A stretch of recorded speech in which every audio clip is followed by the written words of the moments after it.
You gave me the letter.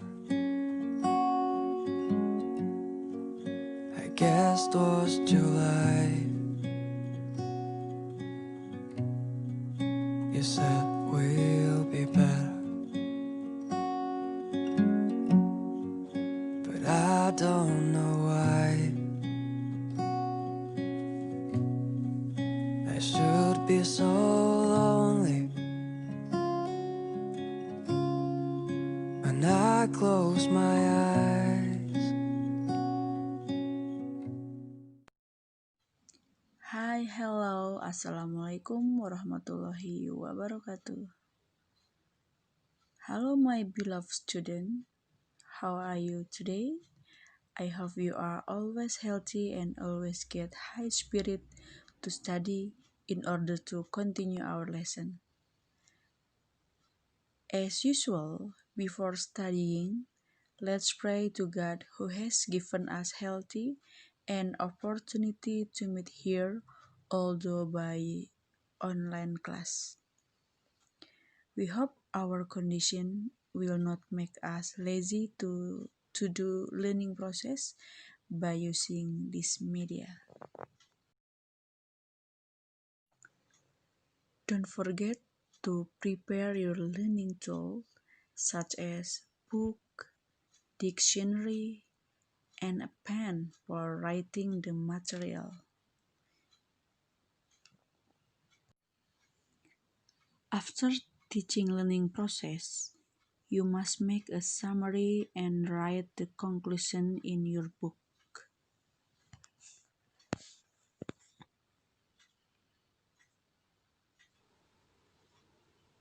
Okay, student, look at the picture below.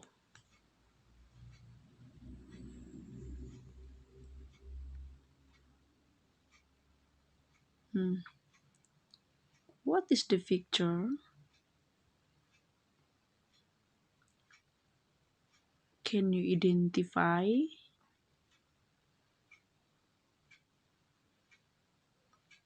Ya, mungkin kalian bisa menebak. Lihat gambar yang kedua. Kira-kira gambar apakah itu?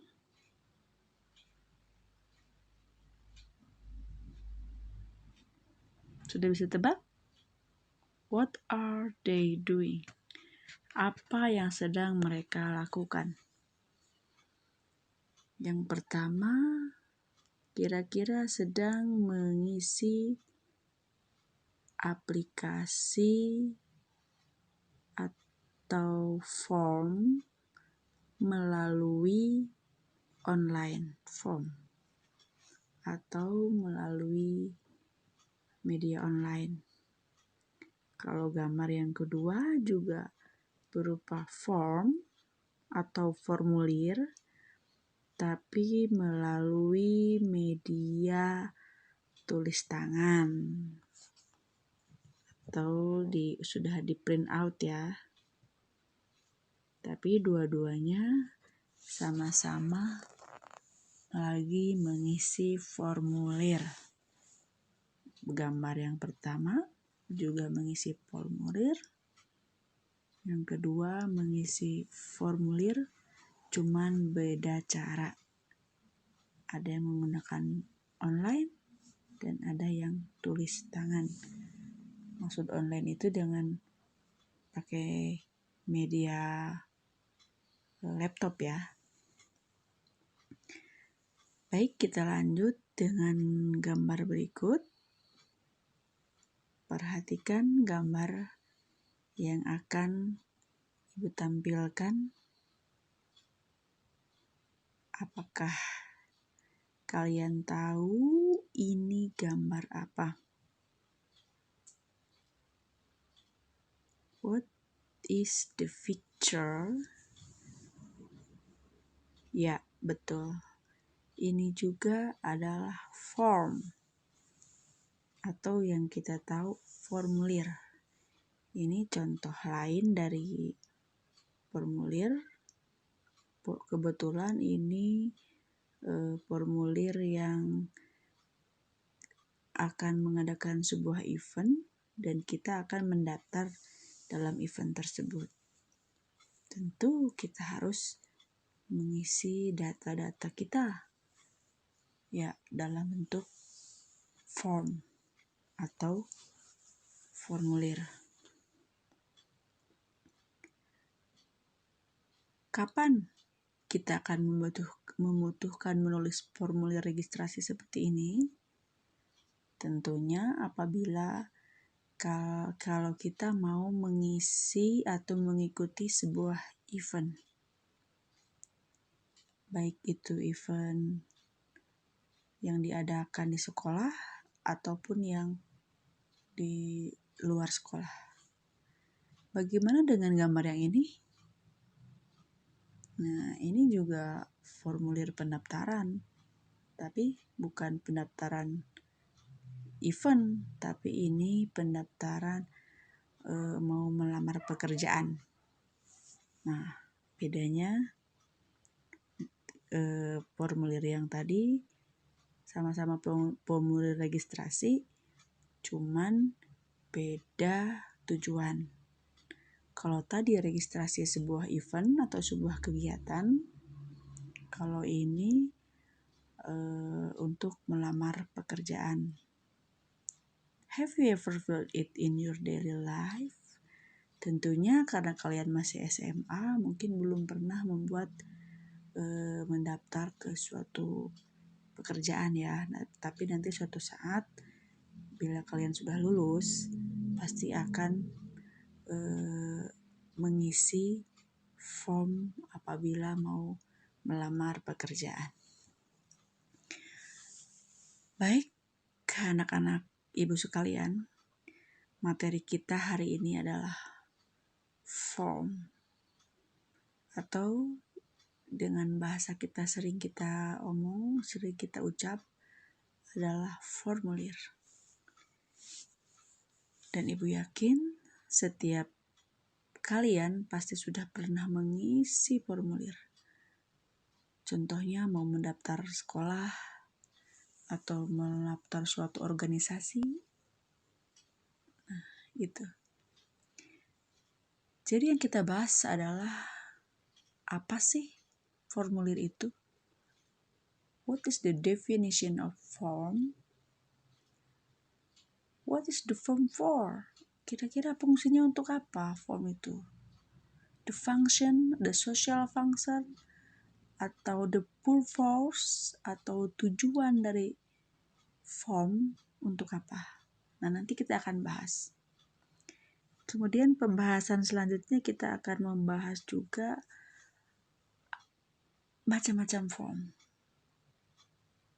Karena setiap form pasti berbeda walaupun isinya identitas diri, tapi pasti karena tujuannya beda-beda, makanya ada perbedaan identitas yang dipinta sesuai dengan untuk apa form itu. Kemudian nanti kita akan membahas how to fill the form. Bagaimana sih cara mengisi form? Nah, itu ada keterkaitan antara tujuan kita ngisi form tersebut, untuk apa form tersebut. Nah, itu. Mari kita mulai.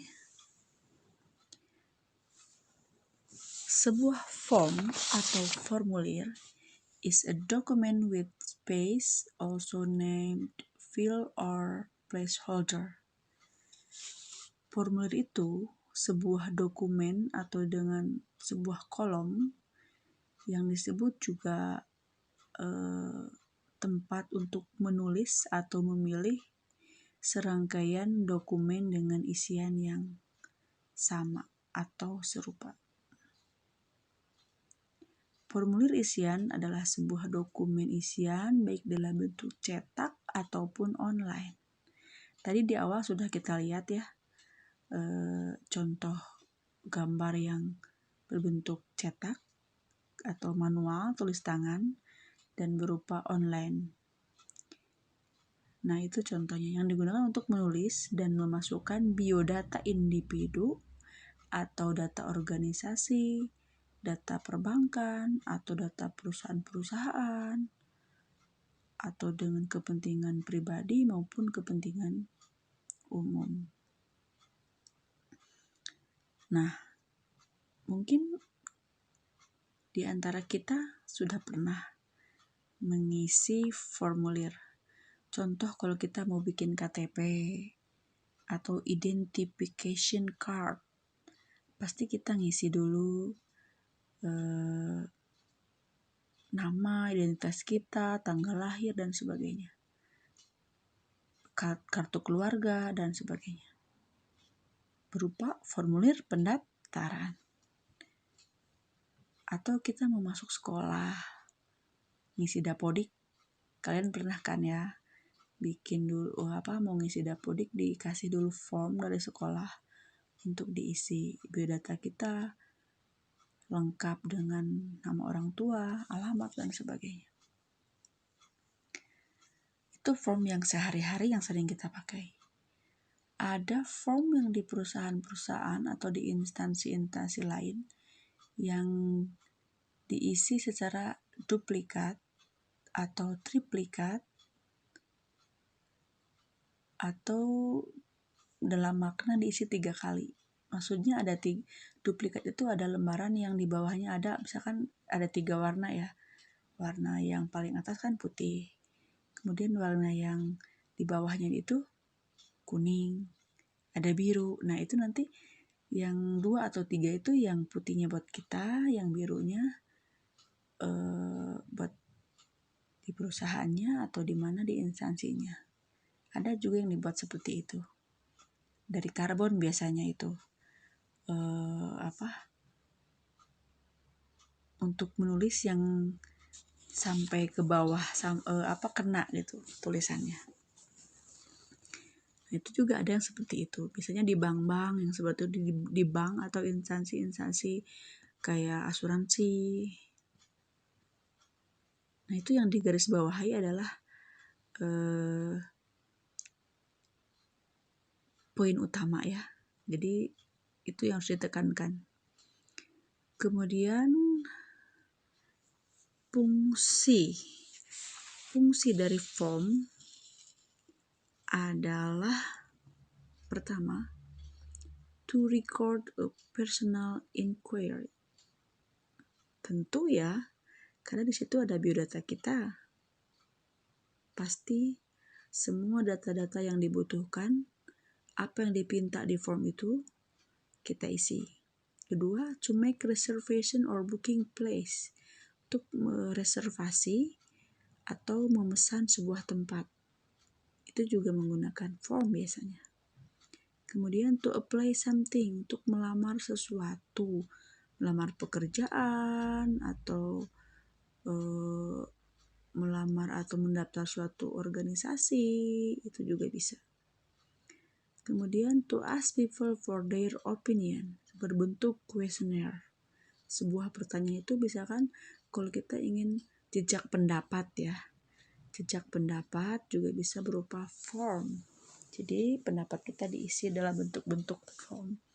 Misalnya di Google Form atau itu yang berupa online ya. Itu jejak pendapat yang berupa media cetak, tulisan tangan. Kita dikasih kuesionernya yang berupa lembaran-lembaran untuk diisi gitu. Itu juga berbentuk form atau formulir. Nah itu kira-kira fungsinya. Sekarang kita lanjut dengan the types of form. Itu adalah jenis-jenis formulir atau bentuk-bentuk formulir seperti apa, karena banyak sekali bentuk. Yang pertama ada order form. Nah, dari kata order aja kita sudah bisa menebak. Order itu kan memesan. Berarti kita mengisi form itu untuk memesan sesuatu. Baik itu berupa barang, berupa makanan, atau berupa benda elektronik atau pakaian atau apapun yang kita isi dalam bentuk form. Form itu kan isian. Jadi di situ ada data nama kita, alamat, apa yang dipesan, kemana memesan, nah seperti itu.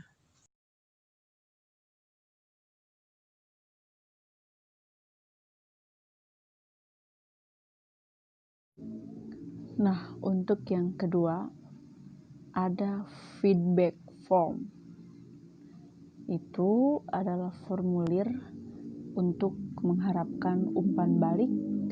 Biasanya itu si sebuah instansi atau perusahaan ingin mengetahui umpan balik dari klien atau customer supaya dia jelas bagaimana kualitas, bagaimana respon dari pelanggan atau customernya gitu. Kemudian yang ketiga ada purchase form. Nah, kalau ini beda dengan yang tadi. Kalau ini adalah forecast, itu pembelian. Jadi form biasanya ini jual beli ya yang mengadakan form purchase form. Karena di sini digunakan untuk sebagai suatu kesepakatan antara penjual dan pembeli. Termasuk garansi, kesepakatan harga, dan lain-lain. Kemudian yang keempat adalah medical form. Nah, dari kata medis kita sudah tahu, berarti ini yang berhubungan dengan medis. Ini banyak ya, misalnya kita mau daftar suatu rumah sakit, kita mau dirawat, kita harus ngisi form dulu. Kemudian kita juga mau keluar dari rumah sakit, kita sebagai pasien juga harus ngisi form dulu. Nah, seperti itu. Dan juga ada catatan medisnya yang dibuat oleh rumah sakit, itu juga ada berupa formnya juga seperti itu. Kemudian yang kelima adalah reservation form. Nah, ini sering kalian juga mungkin sudah pernah ngisi form seperti ini, karena reservasi itu kalau memesan suatu tempat atau memesan suatu penginapan, restoran, atau mau memesan tiket, atau mau membooking sebuah cafe. Nah, itu kita harus ngisi form dulu isiannya. Kapan kita menginap, kapan kita menyewanya, kemudian hari apa, tanggal berapa malam, atau kalau untuk menyewa restoran untuk berapa hari, misalkan ada acara ulang tahun atau apa, kita menyewa suatu restoran, nanti kita ngisi form dulu ya, terutama identitas dan tanggal harinya itu harus jelas. Kemudian yang keenam, withdrawal slip. Nah, dan yang ini juga ibu yakin kalian sudah pernah melihat, walaupun mungkin istilahnya beda. Kalau kita itu slip penarikan, ini biasanya di bank. Kalau kalian sudah punya akun di bank atau punya rekening di bank, mau mengambil uang kita yang ada di bank, nah kita harus ngisi dulu slip penarikannya. Dia ada lembaran khusus untuk yang harus diisi. Nah, bank apapun itu pasti, semua bank pasti ada gitu. Kalau kita sudah punya rekening tapi di bank, kalau kita sudah punya akun tapi di bank itu, kita mau ngambil, nah kita ngisi form dulu. Nanti ada data, nama, nomor rekening kita, kemudian uangnya berapa yang mau diambil, kemudian jumlah berupa angka dan jumlah berupa kata-kata itu juga harus dituliskan kalau di bank. Karena kalau kita nulis 200.000 ternyata 2 juta ternyata ditulisannya 200.000, nah itu akan kesalahan penulisan, itu juga fatal. Makanya kalau kita nulis angka, jumlah uang sama kata-katanya harus ditulis dua-duanya, terbilangnya gitu, terbilang berapa rupiah. Kemudian yang ketujuh yaitu saving of deposit slip. Kalau deposit slip, nah ini juga sama, biasanya pakai di bank atau di asuransi. Nah ini beda dengan withdrawal. Kalau withdrawal penarikan, kalau ini kalau kita mau menyimpan uang atau menyetorkan uang. Kalau kita mau nabung contohnya. Nah digunakan ketika kita mau menyimpan uang atau mau menabung di bank, ya dengan catatan kita harus sudah punya nomor rekening di sana, harus punya akun di sana. Nama kita sudah terdaftar di sana. Ya kalau belum, kalau mau nabung ya daftar dulu, buka buku dulu. Nah sebelum buka buku dulu, mau menabung juga kita harus harus ngisi form dulu. Kalau mau buka rekening pasti ngisi form dulu. Begitupun kalau mau asuransi, kita juga harus ngisi form dulu untuk bayar premi dan lain-lain. Nah ini nomor 8, school registration form. Nah ini sering, kalian juga pernah. Kalau mau daftar sekolah pasti ada form dulu, formulir isiannya apa yang mau diisi, data kita, nama, alamat, nik dan sebagainya ya. Itu pasti ada nama orang tua dan sebagainya. Kalau mau sekolah semuanya pasti sudah pernah merasakan. Yang 9, seminar registration form. Nah ini juga registrasi tapi bukan registrasi sekolah. Ini registrasi untuk mengikuti sebuah seminar. Nah seminar itu ya untuk menambah ilmu dan wawasan. Mungkin kalian juga pernah atau suatu saat pasti akan melakukan seminar-seminar seperti seminar pendidikan, seminar kesehatan dan sebagainya.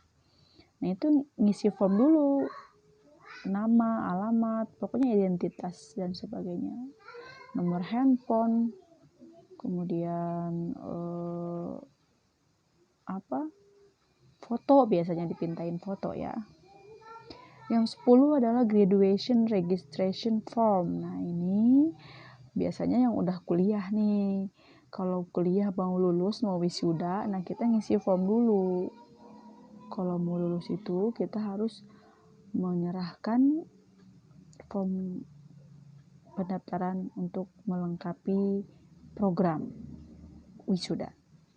Nah, ya seperti mau mendaftar.